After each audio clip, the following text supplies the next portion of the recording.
Shailaja. I have done MSc Ed Mathematics from Reason College of Education, Mysore, and I have also completed MPhil in Mathematics. I have been working as a teacher and as a lecturer for more than 2 decades, and it's my interest to teach mathematics. I have taught 10th, 11th, 12th and all CBSE classes and ICSE classes. And I found that many students find mathematics as very difficult subject, and they have developed a kind of phobia towards the subject. So I thought of creating the interest in the subject, and I thought of removing the phobia of the subject. So it made me to open this channel, and my channel is PB Shailaja, and I'll be teaching many classes for 10th, 11th and 12th. And if you get benefit out of my channel, and if you like my channel, please subscribe for this channel. Hello students, I am Shailaja here.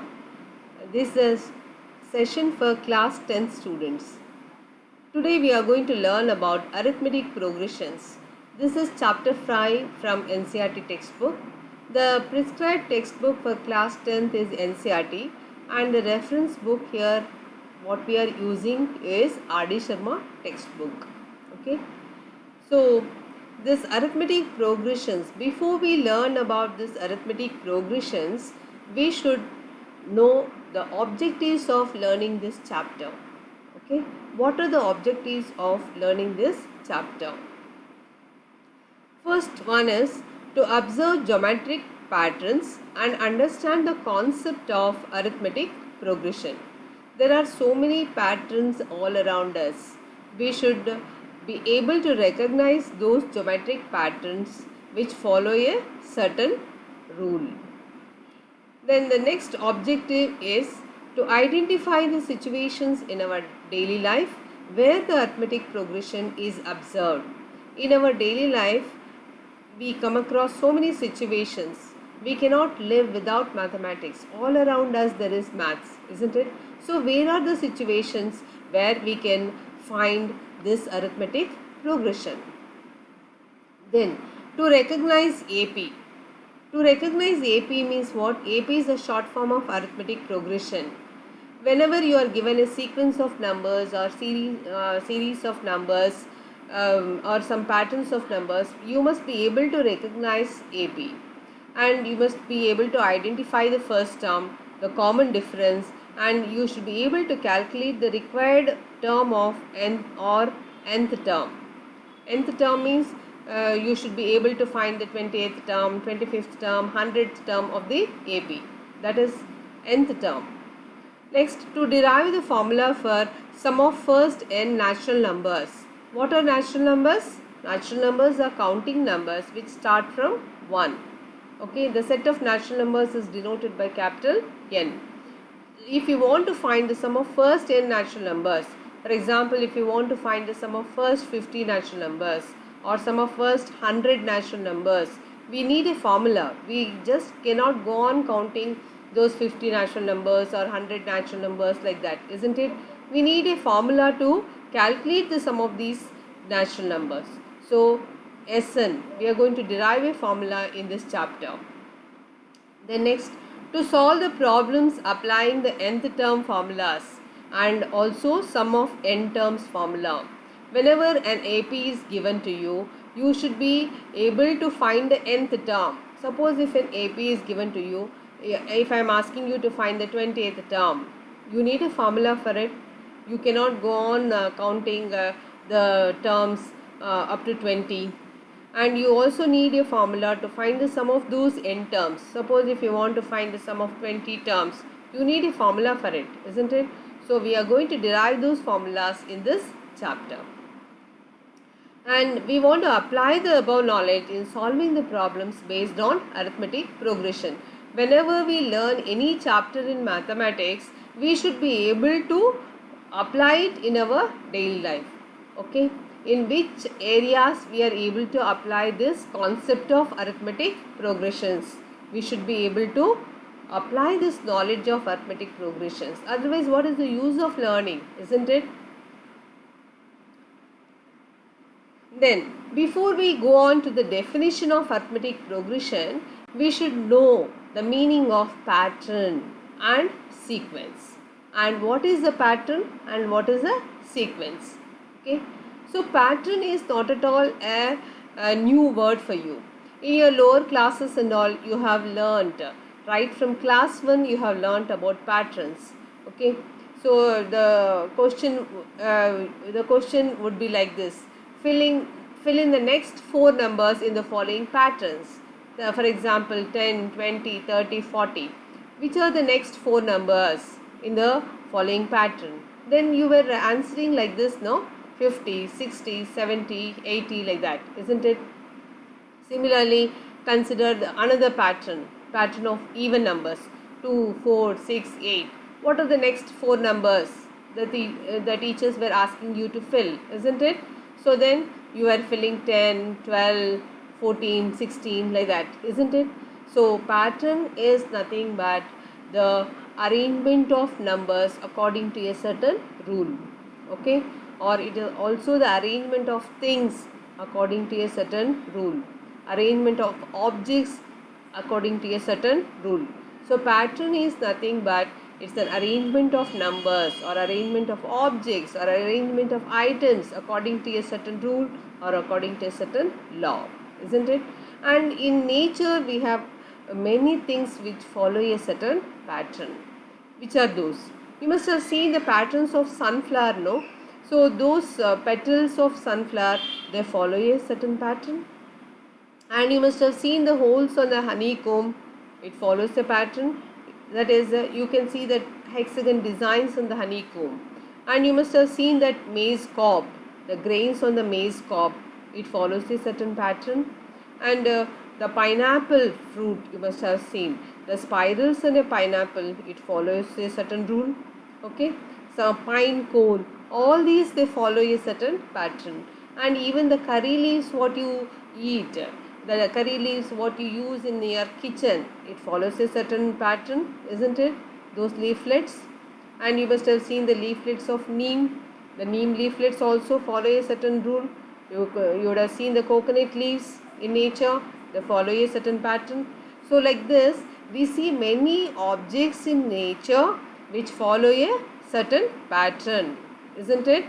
So what exactly is a pattern? Pattern is the collection of objects which follow a certain rule. That is, they are all arranged according to a certain rule. So it is a rhythmic structure. Even in this dyeing industries and all, you must have seen that sari dyeing and printing and all. They do this designs in the saris, designs on the dresses and all according to some pattern, isn't it? So those designs and all follow a certain rhythmic structure here. And not necessarily that pattern is referred to only the numbers in mathematics. You can also see some pattern of like one triangle, one circle, again one triangle, one circle, like that. You can make any patterns. Okay. Then this is a honeycomb. See this honeycomb. Because we people are living in cities, we would not have seen how this honey is extracted. We would not have seen these honeycombs, isn't it? The people who are living in villages, they can really see these honeycombs, how this honey is extracted from the honeycombs and all. We just buy this lion honey, lion brand honey, and we just apply it on the bread and chapatis and we just swallow it, isn't it? And most of us have not seen these honeycombs, but actually it is so beautiful. You can see so many hexagons and all these patterns on the honeycomb. The pattern on the honeycomb, it is just similar to the hexagons, isn't it? The next, pineapple. See this outer structure of the pineapple and the spirals on the pineapple, it follows a pattern. The next, peacock feathers. The feathers are so beautifully arranged, you see how these peacocks exist in nature, the feathers and all. It is we feel so happy and we feel so delighted to see the feathers of peacock, isn't it? Because it follows a rhythmic pattern there. Okay.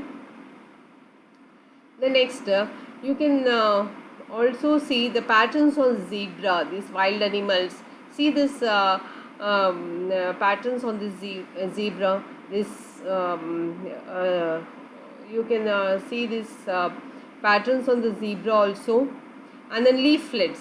See these leaflets, how well they are arranged. The next, sunflower. See the seeds in the sunflower. It follows Fibonacci sequence here. How well the seeds are arranged. So many things in nature, they follow a certain pattern. Can you all see this sunflower seeds? Then feathers of birds. The feathers of birds so well arranged. Can any human being go and arrange the feathers of birds? No. It exists in nature. The birds' feathers exist like this only. No man can arrange the feathers like this, isn't it? The next, one more example, daily life example I would like to take up. That is, the taxi fare for the first kilometer is 20 rupees, and for each additional kilometer it is 8 rupees. Will it not follow a pattern? Yes, it follows pattern. That is, whenever you sit in an auto, first kilometer, when you travel first kilometer, this meter will not show any increase in the amount. The amount is always fixed, that is 20 rupees only you can see. Once you cross that first 1 kilometer, no, this amount in that meter, it goes on increasing. Okay, so for the second kilometer, if you complete the second kilometer, the amount what you see on the meter, it will be 28 rupees, isn't it? And once you finish 3 kilometers, then 28 plus 8, 36 rupees. Like this it goes on increasing, isn't it? So that fixed number is there, no, 8 rupees. It's always constant for every another kilometer. How do you get for another one more fourth kilometer? You have to just 8. You have to add just that number 8 to the previous number. That is 36 plus 8, 44, isn't it? So like that, whenever we add the fixed number to the preceding number, we get the next number, isn't it? Then the lengths of the rungs of a ladder decrease uniformly from bottom to top. We see the ladders while constructing buildings and all, we make use of the ladders, or whenever we want to clean the houses, we make use of the ladders, isn't it? So they decrease from bottom to top. For example, if the bottom rung is 45 centimeters, then the next one will be 40, the next it will be 35, 30, like that it constantly decreases, isn't it? So will it not form a pattern?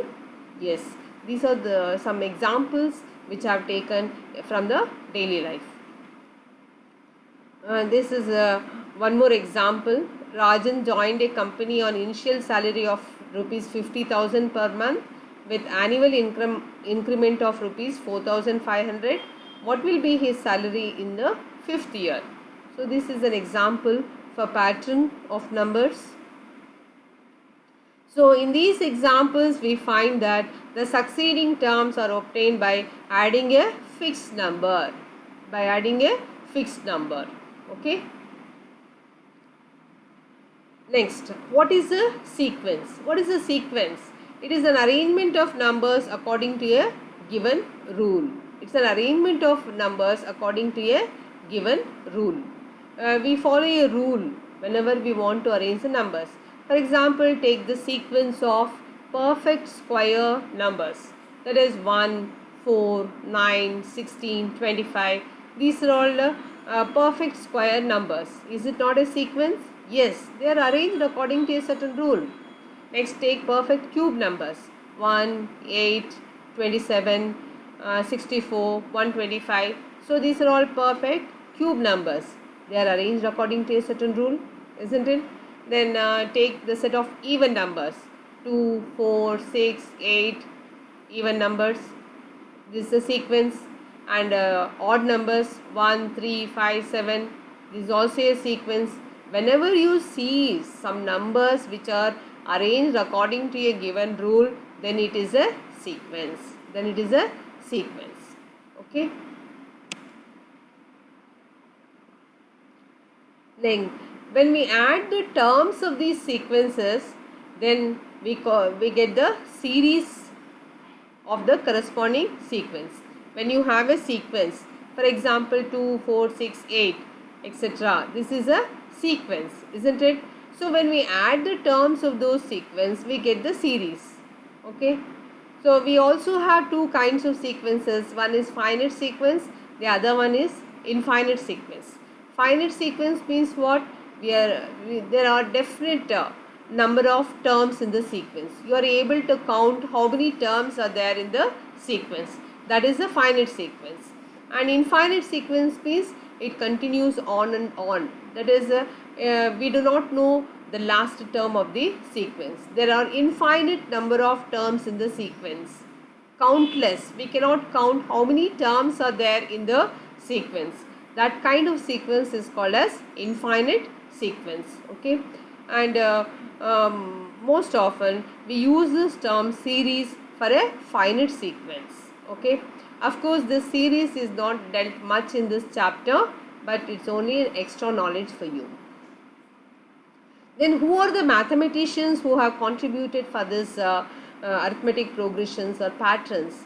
Aryabhatta, Archimedes and Gauss. These are some mathematicians who have really worked for these number patterns. Okay. So Gauss, he is a child prodigy.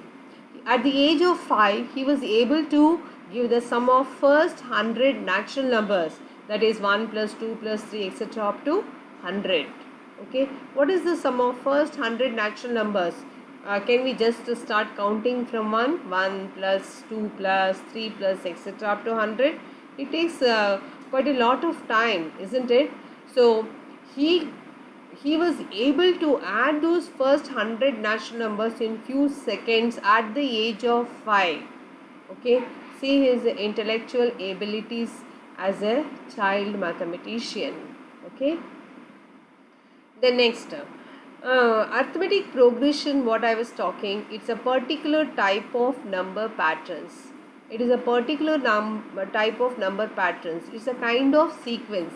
It is a special sequence, in fact, which we are going to learn in this chapter. So what are the list of sub-concepts in this chapter? One is sequences, the next is arithmetic progression, then the next is general term of an arithmetic progression and the selection of terms in an arithmetic progression and sum to n terms of an arithmetic progression. These are all the list of sub-concepts what we are going to learn in this chapter. Okay. So in the next class, we are going to learn about sequences and the most beautiful sequence what we are going to learn in the next class is Fibonacci sequence. Okay, so it's a very important sequence. Everything